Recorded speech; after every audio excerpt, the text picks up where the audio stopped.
Selamat berjumpa Bapak Ibu Saudara yang dikasihi Tuhan. Mari kita melanjutkan pemahaman Alkitab. Kita sudah sampai di kitab Kejadian pasal yang keempat. Pasal yang keempat ayat yang kelima dan selanjutnya. Saudara, di waktu yang lalu kita sudah membaca mengenai kisah Adam, Hawa, dan kedua anaknya Kain dan Habil. Bagaimana Kain dan Habil memberikan persembahan dan Tuhan memberikan respons yang berbeda kepada persembahan kedua orang ini, Kain dan Habil.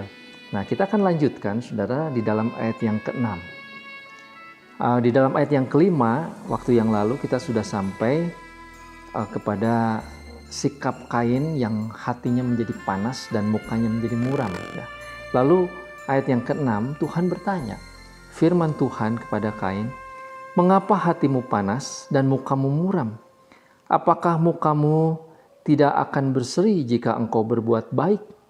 Tetapi jika engkau tidak berbuat baik, dosa sudah mengintip di depan pintu.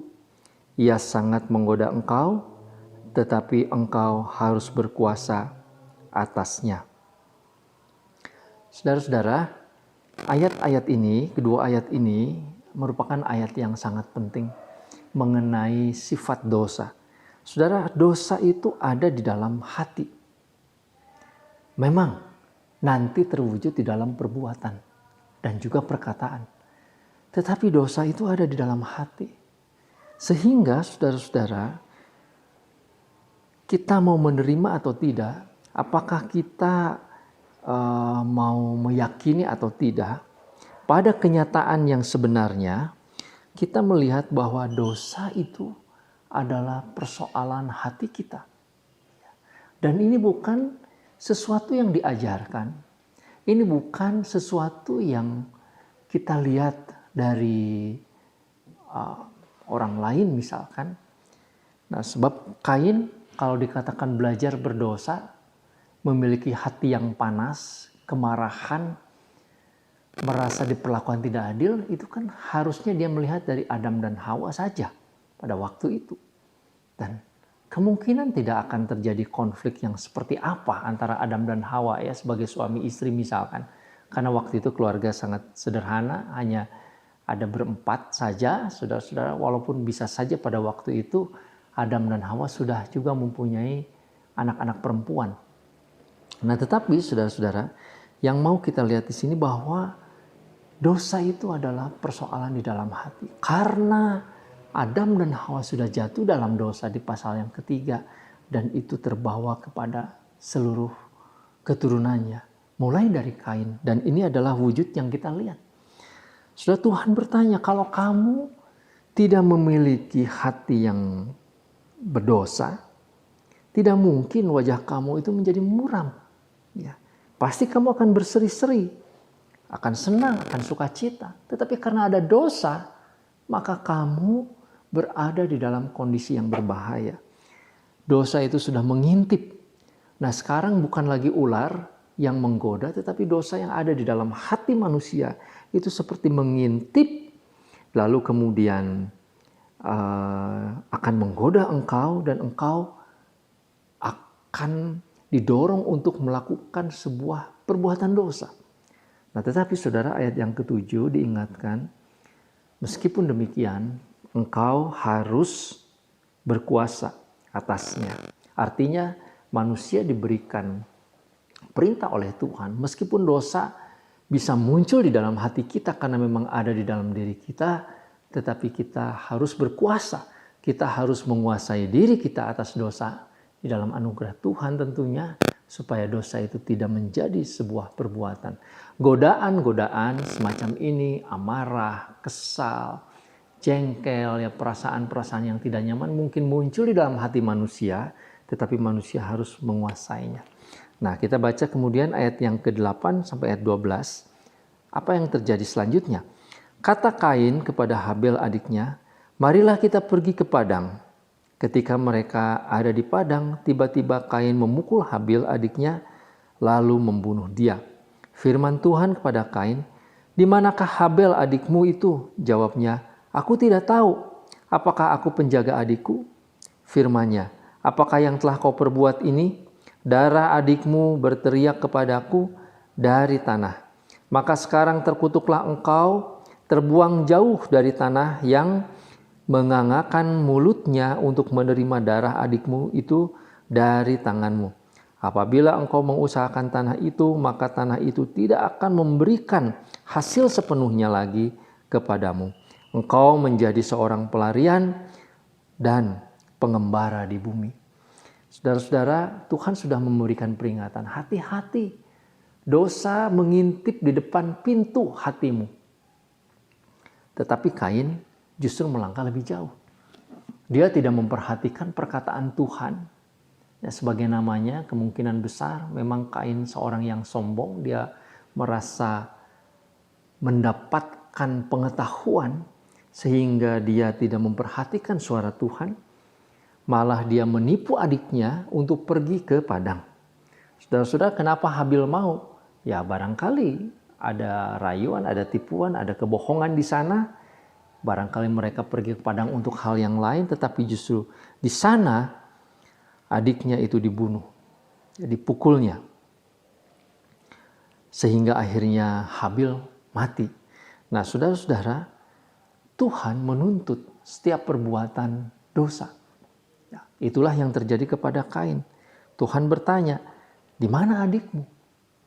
Tetapi saudara-saudara, untuk kedua kalinya, Kain justru menyangkali, tidak mau bertanggung jawab. Ya.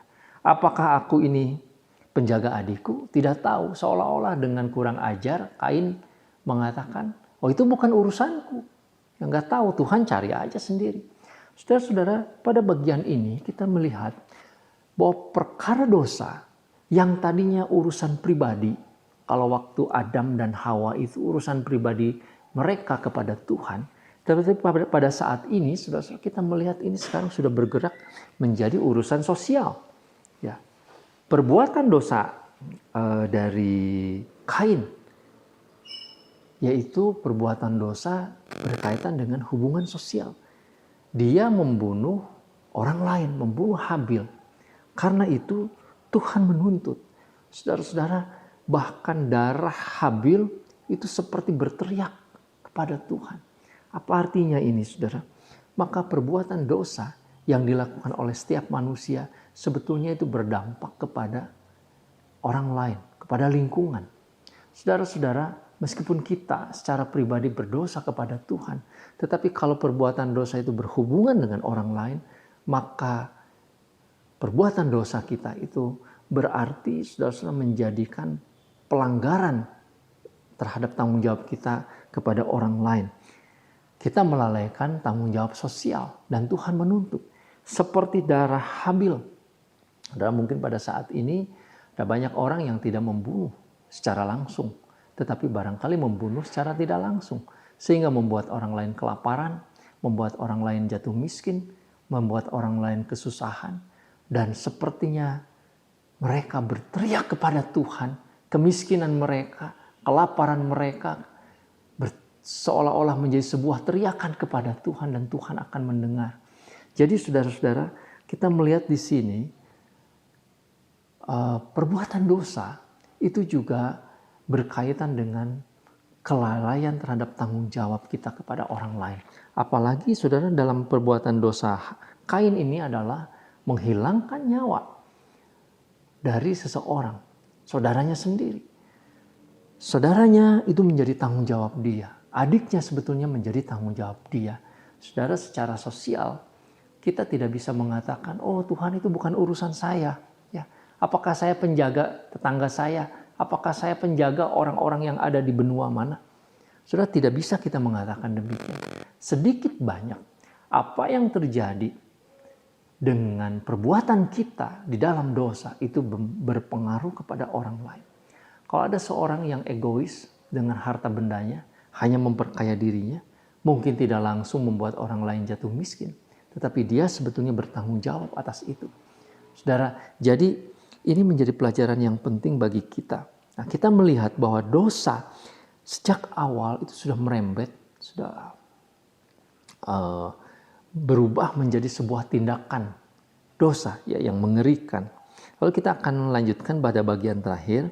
Kata Kain kepada Tuhan, hukumanku itu lebih besar daripada yang dapat kutanggung.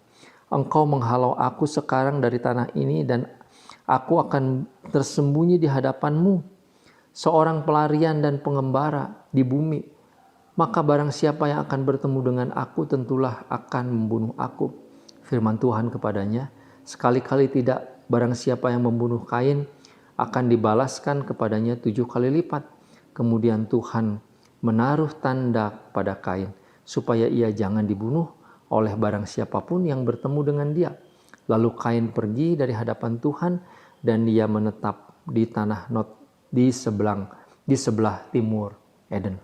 Saudara, apa yang dilakukan oleh Kain itu harus diberikan hukuman, dan hukumannya adalah dia harus pergi dari lingkungan keluarganya. Dia harus pergi dari kenyamanan hidup bersama dengan keluarga. Dan dia harus menjadi pengembara, menjadi pelarian, bahkan di dalam segala ketakutan, di dalam segala kengerian, dia harus berjalan sendiri. Saudara-saudara, ini seumpama seorang yang hidup di dalam dosa. Sebetulnya setiap manusia yang terus hidup di dalam dosa itu seperti mengembara, pergi dari hadirat Tuhan di dalam segala kengerian. Kalau bukan belas kasihan Tuhan kepada Kain, Kain juga nanti satu waktu akan dibunuh.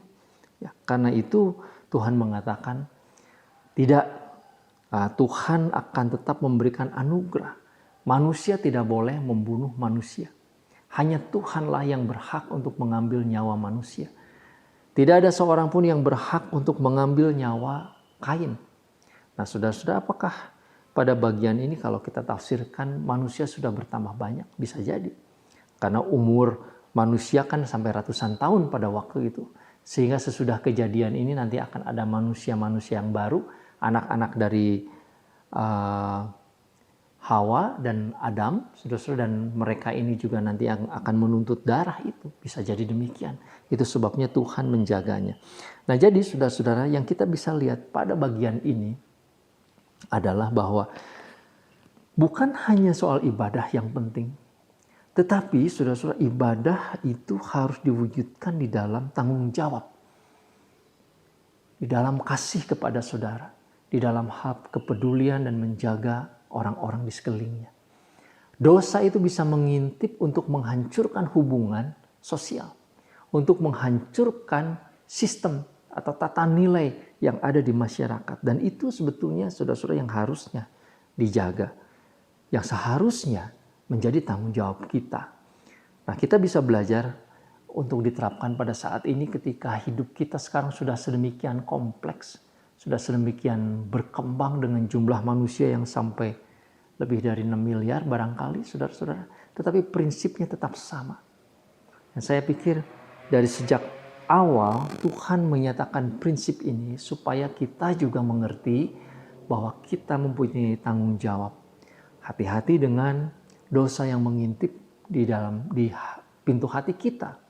Saudara-saudara, memang Tuhan masih memberikan anugerah sehingga Kain masih diizinkan pergi ke tanah Nod, bahkan di tanah di sana lalu Kain bisa juga beranak cucu.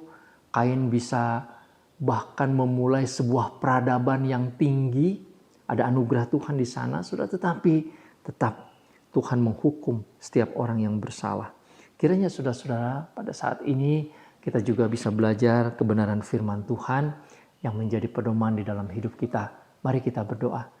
Bapa di surga, sekali lagi kami mohon pertolongan-Mu, anugerah-Mu, supaya kami mengerti apa yang kami harus lakukan, menjalani perjalanan hidup kami. Tolong kami Bapa, berkati dan sertailah. Kami berdoa dalam nama Tuhan Yesus Juru Selamat kami yang hidup. Amin. Tuhan Yesus memberkati, sampai berjumpa.